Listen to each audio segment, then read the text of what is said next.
Сара Тоқтамысовадан міне кешегі айтыстан бір шумақ айтып беруін өтіндік. Қазір домбыраның құлағын туралап жатыр.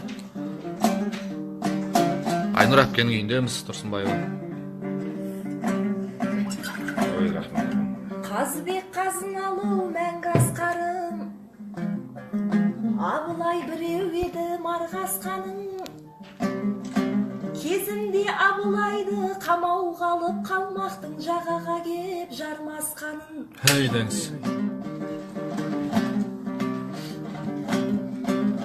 Сол кезде қалмақтардың тілін тауып, Қазбек бидің білеміз араласқанын. Әйдеңіз.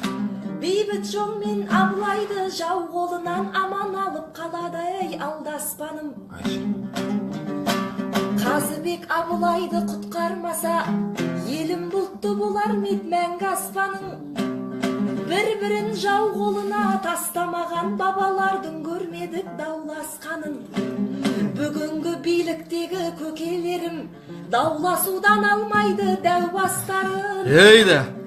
Бір-бірін жау қолынан алмақ түгіл абақтыға айдап жүр жолдастарын. Орғазып органдарға ұстап беріп, қызметте сатып жатыр жан достарын. Небір қолдан сау қалған қазақтардың темір торда көрдік қой алжасқанын.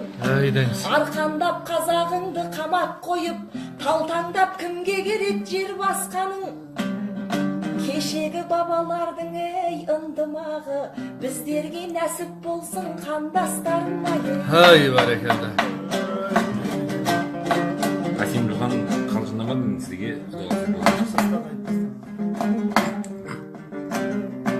Ақындар Қазбек деп жыр бастап жатыр, ортаға орам дойлар еу тастап жатыр. Қазбек бидің анасы Тоқмейіл ғой, ол жайлы айтылмаған дастан жатыр. Көзі қылый аяғы ақсақ болған Тоқмейілдің атағы аспанда тұр. Аяғым ақсақ болса да ел билейтін ұл туам деген екен асқан батыр. Ей шіркін ай. Алла қолдап Қазбектей ұл туыпты, сөйлеген бісміллә деп бастан батыл. Ақсағана асқақ ер тудырды деп ұрпағы мақтанышпен қоштап жатыр. Бүгінгі аяқ қолы сау аналар рухани жағынан ақсап жатыр. Қазыбектей ұлдарды тумақ түгіл туған ұлын туалетке тастап жатыр. Солардың рухын қайта оятпасақ, таптаза тұнығын дауластап жатыр. Тоқмейілдей аналар көп болмаса, пешенеміз болады тастан тағыр. Ай, бәрекелді.